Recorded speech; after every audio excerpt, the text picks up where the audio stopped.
Assalamualaikum. Waalaikumsalam. Silakan masuk, silakan duduk. Baik, terima kasih. Duduk dengan nyaman ya. Iya. Bagaimana? Apakah sudah nyaman duduknya? Sudah. Dengan nasi apa ini? Dengan Mas Adi. Oh, Mas Abi. Kenapa? Nama saya Nadia. Anda bisa manggil Kak, Bu, atau seharusnya saja atau Mas Sofa ya. Mas Kak ini habis dari mana tadi? Atau habis aktivitas atau emang tujuannya langsung ke sini? Habis dari rumah aja sih. Sambil jalan-jalan tadi langsung mampir ke sini. Oh, jadi nyantai ya habis dari rumah terus emang mau niatnya jalan-jalan terus mampir ke sini ya. Iya. Berarti suasana hatinya lagi oke-oke aja nih atau gimana ini? Ya lagi satu lagi kalau tidak Oh, masalahnya kenapa itu antara privasinya? punya lagi soalnya nggak jalan-jalan lagi hanya kasih akhirnya ada problem kita.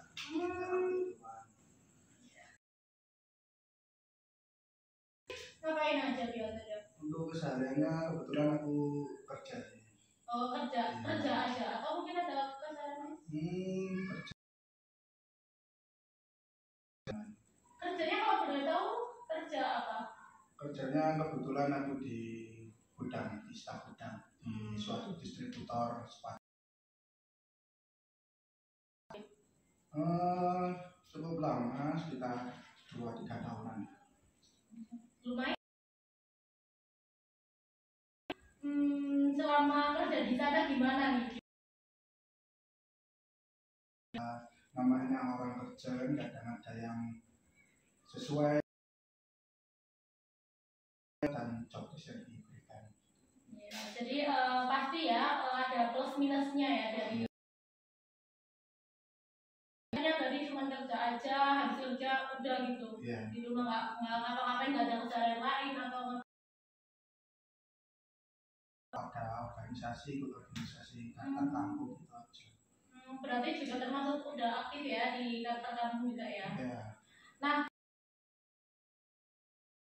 sudah ngobrol Iya. lumayan ya mengenai keseharian Mas Abid. Iya. Nah, sebelumnya nih Mas kira ada yang mau diceritakan atau enggak? Iya, ini aku mau menceritakan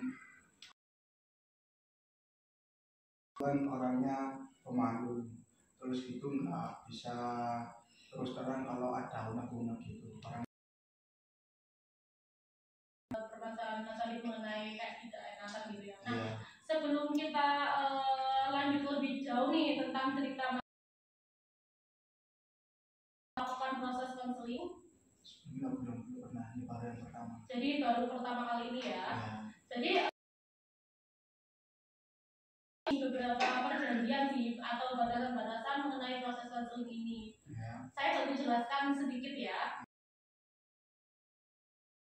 Dalam proses pemberian bantuan, jadi Mas Abid itu sebagai konselor dan saya sebagai konselornya. Dan nantinya yang menyelesaikan masalah itu karena nanti Mas Abid itu diajarkan untuk bisa dewasa atau bisa mandiri dalam menyelesaikan masalah agar tidak tergantung kepada saya sebagai konselor. Fasilitator saja untuk menjembatani Mas Abid menyelesaikan masalahnya. Nah, cepat atau tidaknya masalah itu selesai tergantung dari diri Mas Abid sendiri. Bagaimana kesungguhan Mas, apakah bisa dipahami? Nah, untuk waktunya ini karena praktek saya ini tidak lama ya dan saya mungkin habis ini ada janji. Jadi kurang lebih hanya 30 menit saja saya bisanya. Apakah Mas Abid keberatan atau gimana, atau sudah cukup atau butuh waktu lebih? Baik. Nah, nantinya untuk proses konseling ini juga tidak hanya satu kali pertemuan, melainkan ada beberapa kali pertemuan. Nanti untuk pertemuan selanjutnya mungkin kita bisa jadwalkan ulang. Biasanya sih kalau saya free-nya di hari Senin, kalau enggak di hari Jumat. Mas Abid bisanya hari apa? Mungkin Jumat aja. Oke, untuk jamnya nanti menyusul atau gimana? Untuk jamnya menyesuaikan aja, menyusul nanti. Baik, jadi jamnya nanti menyesuaikan aja ya. Oke. Dan nanti Mas Abid, saya senang sekali Mas Abid itu mau bersukarela untuk datang ke sini menceritakan masalah Mas Abid. Nah, untuk nantinya saya juga mau izin untuk mencatat poin-poin yang terjadi selama proses konseling ini. Apakah Mas Abid ini mengizinkan atau berkenan untuk saya mencatat poin-poin ini? Jadi, ya Mas Abid harus ini ya, percaya bahwasanya walaupun saya mencatat ini itu tenang aja, karena proses konseling ini kan hanya terjadi antara konseling sama konselor saja. Baik, bisa menceritakan permasalahan Mas Abid yang tadi? Ya, untuk permasalahannya sendiri, saya tuh kesulitan dalam menyampaikan unek-unek ya, kayak di tempat kerja mungkin kadang ada yang job desk-nya yang nggak sesuai, terus kadang ada yang teman kerja yang tidak sefrekuensi. Jadi kalau di organisasi ada usulan apa yang ingin disampaikan tapi kadang ragu, ketakutan lah untuk menyampaikan pendapat. Jadi ini ya, permasalahan intinya yaitu ketakutan. Nah, itu terjadi sejak kapan Mas Abid? Kalau itu sendiri dari sekolah dulu udah merasakan hal itu, sampai kerja akhirnya ke bawah juga sampai sekarang. Mas Abid tadi ya, kesusahan untuk menyampaikan pendapat. Nah, pada saat Mas Abid tersebut, apa yang Mas Abid rasakan pada saat itu? Kalau yang dirasakan berat, kayak kepikiran terus, dan jadi di diri itu kayak semakin berat gitu. Beratnya itu dalam artian apakah Mas Abid itu sampai tertekan atau depresi enggak sih, mungkin kayak kita lebih apa, jadi rasa malahnya itu muncul. Kalau keinginan apa, kayak pendapatnya nggak, malas gitu. Kayak di tempat kerja gitu ada undang-undang yang mau disampaikan tapi tidak tersampaikan, malas untuk melakukan kegiatan. Nah, pada saat malas itu apa yang ada di bertingkah seperti itu dikarenakan saya itu pikiran saya nanti pada saat saya jadi takut, deg-degan atau gelisah atau gimana? Rasa takut tersebut ini ya, sebaiknya kan lebih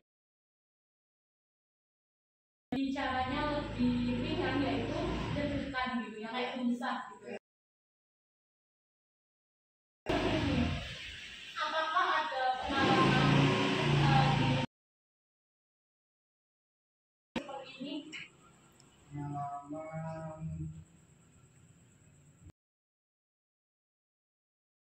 dulu karena dulu di sekolah mungkin ada yang gila ya, seakan-akan tak pernah benar gitu, kayak ada yang salah terus, jadinya untuk mau menyampaikan itu jadi takut. Dari itu sampai ke bawah sampai sekarang. Karena takut disalahkan. Ya. Apakah Mas Abid pernah mencoba untuk menyampaikan pendapat Mas Abid tersebut? Beberapa waktu kemarin kami Dari cerita Mas Abid tersebut itu terbawa sampai sekarang itu Mas Abid sudah pernah. Bagaimana respon mereka? Responnya tidak. Maksudnya ternyata menyampaikan itu juga kayak orangnya marah atau apa membenci kita, ternyata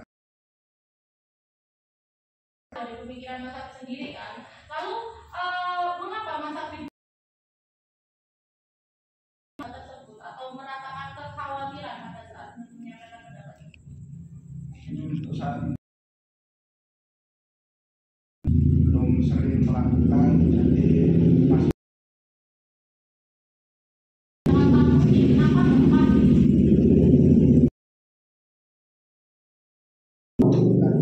karena manusia kembali dari manusia, karena kita juga kan tidak ada kemungkinan yang pasti dalam kehidupan. Iya, tapi kan Mas Habib sudah mengetahui hal yang Mas Habib pikirkan bahwa nanti saya akan ya, itu kan tidak terjadi walaupun nantinya Mas Habib tidak diterima itu ya wajar karena namanya pendapat itu kan wajar. Nah, kenapa Mas Habib masih gelisah atau takut untuk di tempat kerja? Mengapa Mas Habib itu masih merasa kekhawatiran itu Kembali ke belum terbiasa itu tadi, belum terbiasa dan adanya trauma. berarti Mas Habib masih terbawa dari masa lalu itu? Sedikit masih terbawa. Nah, sedikit demi sedikit banget. Lalu pengaruhnya apa ketika Mas Habib itu masih membawa-bawa masa? Mungkin malah menjadi itu ya hal negatif sendiri buat diriku sih. Nah, jadi negatif kan? Soalnya nanti kalau saya menyampaikan pendapat, orang-orang akan mengejek saya, orang-orang akan menghina saya, tidak menerima pendapat saya. Sempat ada kepikiran seperti itu. Tapi apakah itu terjadi? Tidak selalu. Nah, jika tidak selalu, padahal jika walaupun mereka itu menyampaikan tanggapan Mas Habib, sebenarnya tidak perlu tidak perlu dipungkiri karena apakah mereka dari Mas Habib? Apakah mereka memberi makan, memberi uang?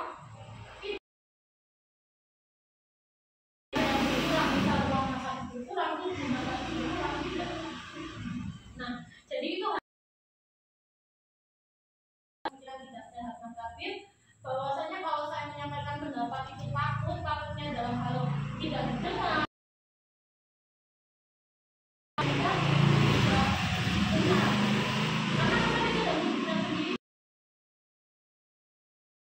Menyampaikan pendapat tersebut, mereka responnya gimana? Ya, baik sih, tidak sesuai.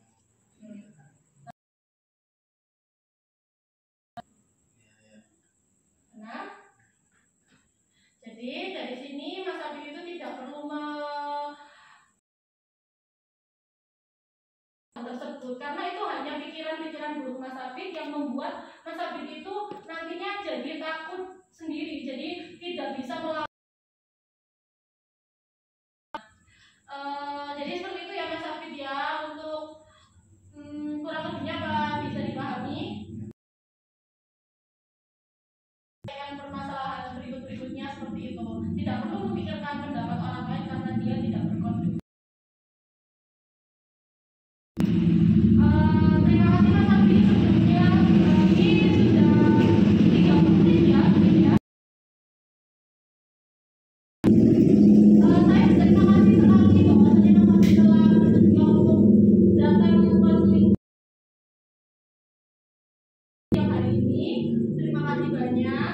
Nah, untuk Mas Habib, mohon maaf kalau misalnya ada salah kata dan lain sebagainya, tapi semoga semua ini bisa membantu untuk Mas Habib dan untuk